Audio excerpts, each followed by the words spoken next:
Hello बच्चों, स्वागत है आपका हमारे यूट्यूब चैनल पर। आज हम देखेंगे चैप्टर 4 के एमसीक्यूज, जो कि बहुत ही इंपॉर्टेंट है एग्जाम्स के लिए और आपसे एक एक नंबर में पूछे जाने की संभावना है। तो चलिए शुरू करते हैं आज का वीडियो। आज का हमारा पहला प्रश्न है, चुंबकीय क्षेत्र अथवा चुंबकीय क्षेत्र की तीव्रता का मात्रक है। आपको चुंबकीय क्षेत्र या चुंबकीय क्षेत्र की तीव्रता दोनों एक ही बात होती है, इसका मात्रक बताना है और इसको हम रिप्रेजेंट करते हैं भी से। ठीक, तो चार ऑप्शन है हमारे पास, बेवर प्रति मीटर, बेवर प्रति मीटर स्क्वायर और बेवर मीटर। ठीक, आपको इसका सही आंसर बताना है क्या है।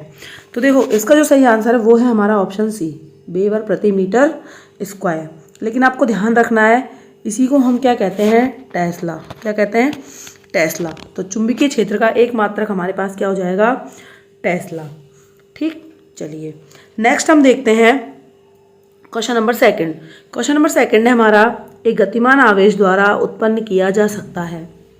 ठीक, पहला ऑप्शन है केवल विद्युत क्षेत्र, दूसरा ऑप्शन है केवल चुंबकीय क्षेत्र, तीसरा ऑप्शन है ए और बी दोनों और चौथा ऑप्शन है इनमें से कोई नहीं। तो इसका सही आंसर है हमारा ऑप्शन सी, ए और बी दोनों। यानी कि जब हमारा आवेश क्या करता है, गति करता है, कोई भी आवेश है यदि वो गतिशील है v वेग से, ठीक, तो वो इलेक्ट्रिक फील्ड भी उत्पन्न करेगा यानी कि विद्युत क्षेत्र, और चुंबकीय क्षेत्र भी उत्पन्न करेगा। नेक्स्ट है क्वेश्चन नंबर 3। क्वेश्चन नंबर 3 है, चुंबकीय क्षेत्र अथवा चुंबकीय क्षेत्र की तीव्रता का सीजीएस मात्रक बताना है। इसमें कौन सा मात्रक बताना है आपको, सीजीएस। पहला ऑप्शन है बेवर प्रति मीटर, दूसरा ऑप्शन है टेस्ला, तीसरा ऑप्शन है गाउस और चौथा ऑप्शन है बेवर मीटर।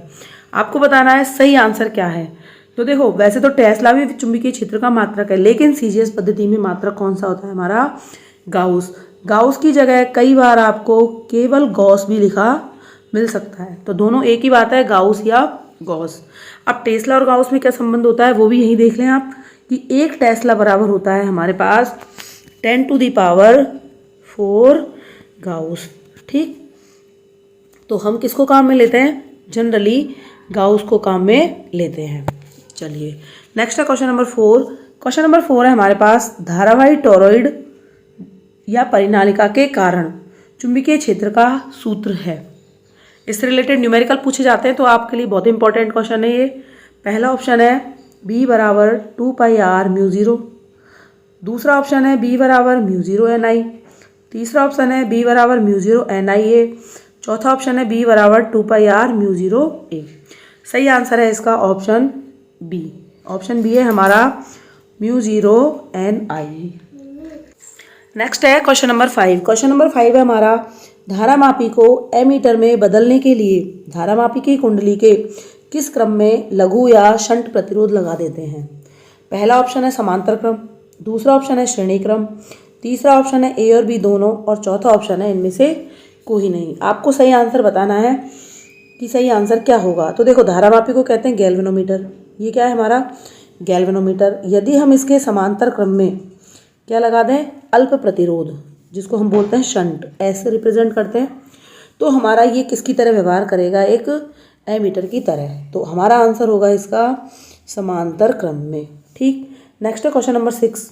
क्वेश्चन नंबर 6 है, चुंबकीय क्षेत्र का विमेय सूत्र क्या होता है। चार ऑप्शन है।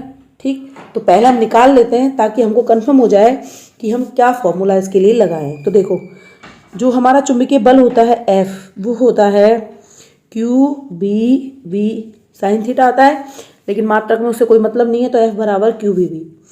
हमको चाहिए B का विमेय सूत्र, तो B बराबर हो जाएगा हमारे पास F/Q × V।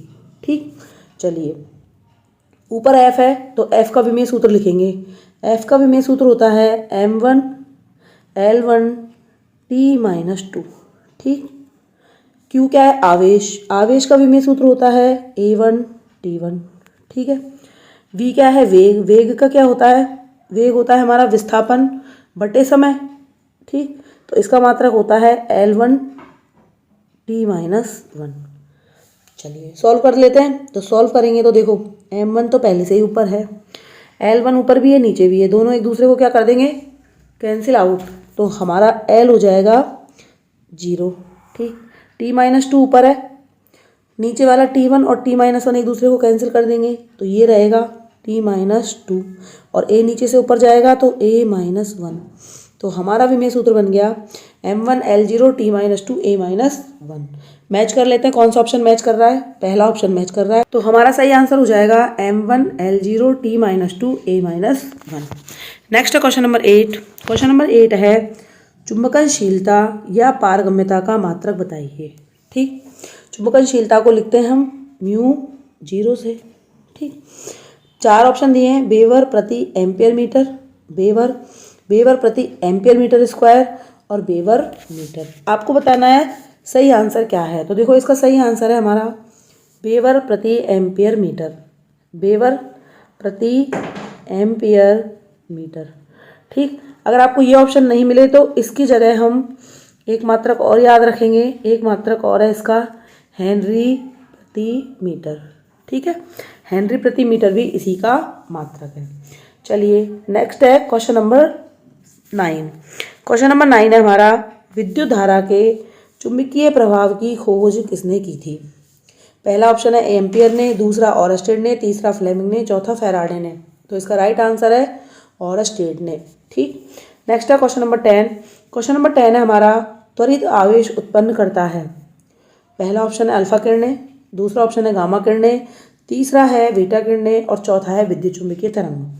सही आंसर है इसका ऑप्शन डी, विद्युत चुंबकीय तरंग। देखो त्वरित आवेश से मतलब है जब भी कोई आवेश आपका गति कर रहे और उसमें त्वरण उत्पन्न हो, यानी कि v हमारा क्या हो, नियत नहीं हो, v कैसा हो हमारा त्वरित, वेग में परिवर्तन उसके बार बार हो रहा हो, तो ऐसी गति होती है हमारी त्वरित गति। और ऐसी स्थिति में जो हमारा चार्ज होता है वो इलेक्ट्रिक फील्ड, मैग्नेटिक फील्ड और इलेक्ट्रोमैग्नेटिक वेव निकालता है।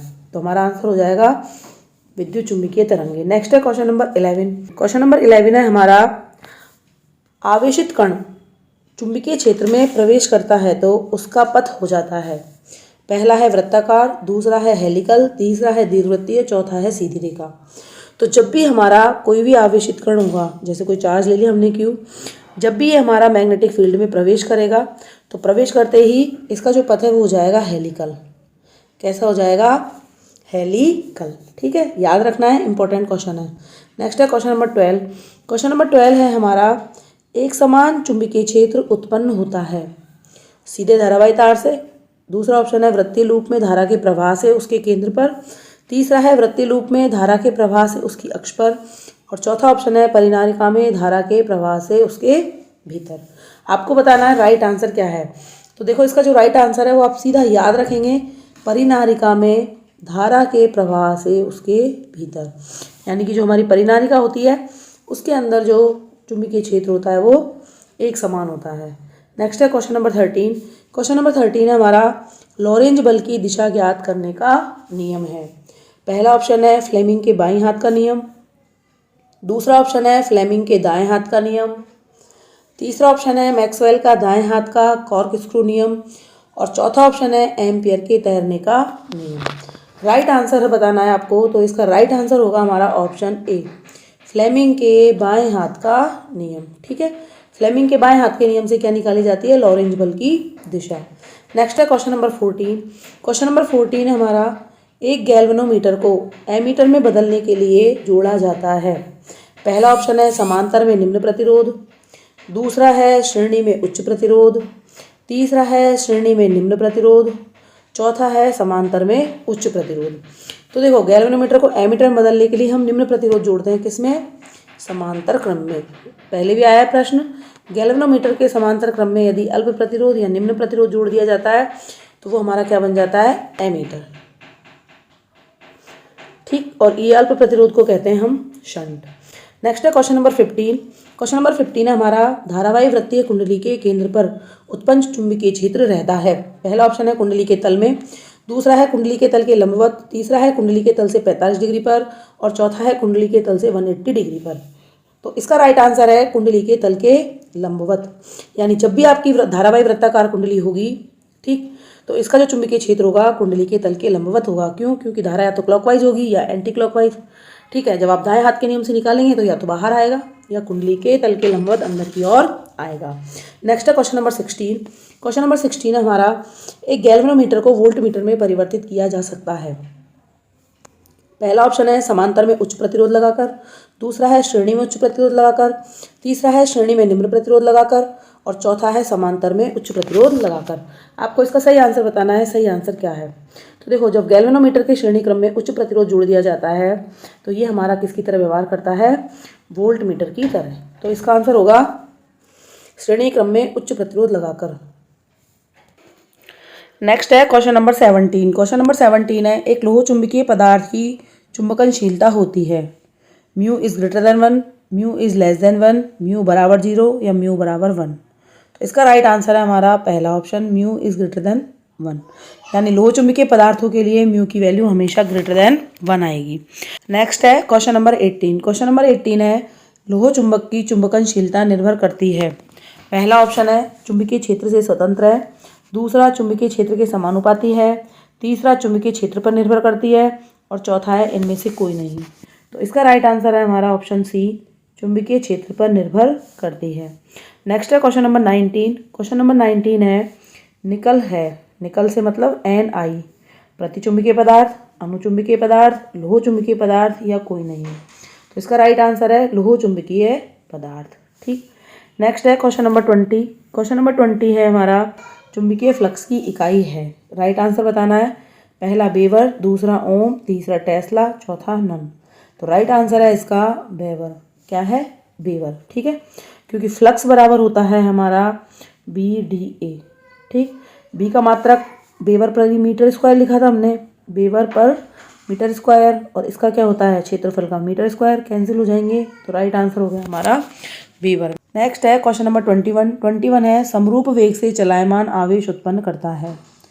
पहला ऑप्शन है केवल विद्युत क्षेत्र, दूसरा ऑप्शन है केवल चुंबकीय क्षेत्र, तीसरा है विद्युत चुंबकीय क्षेत्र और चौथा है इनमें से कोई नहीं। तो दोनों उत्पन्न करेगा, विद्युत क्षेत्र और चुंबकीय क्षेत्र। तो आंसर होगा हमारा ऑप्शन सी, विद्युत चुंबकीय क्षेत्र, क्योंकि आपका विद्युत क्षेत्र और चुंबकीय क्षेत्र दोनों मिलके क्या बनाएंगे? विद्युत चुंबकीय क्षेत्र। नेक्स्ट है क्वेश्चन नंबर 22। क्वेश्चन नंबर 22 है हमारा, चुंबकीय आघूर्ण एक सदिश राशि है, इसका मात्रक बताइए।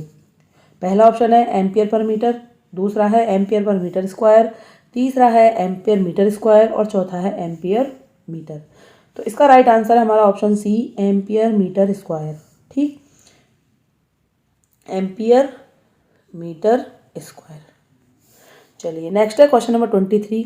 23 है हमारा, एन समान फेरों वाली तथा आर त्रिज्या की एक वृत्ताकार धारावाही कुंडली में आई धारा स्थापित है, तो इसके केंद्र पर चुंबकीय क्षेत्र का मान बताना है।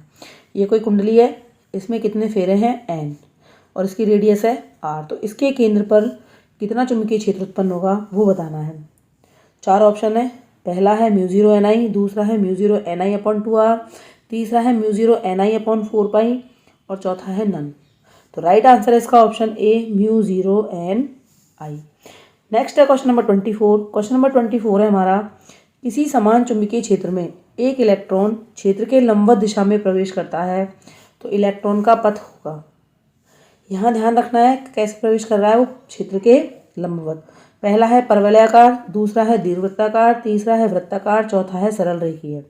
तो इसका राइट आंसर है हमारा ऑप्शन सी, वृत्ताकार, क्योंकि जब लंबवत प्रवेश करेगा तो जो वेग के 2 घटक है, एक हमारा v cos थीटा और एक हमारा v sin थीटा, तो v cos थीटा हो जाएगा 0 और v cos थीटा क्या करता है?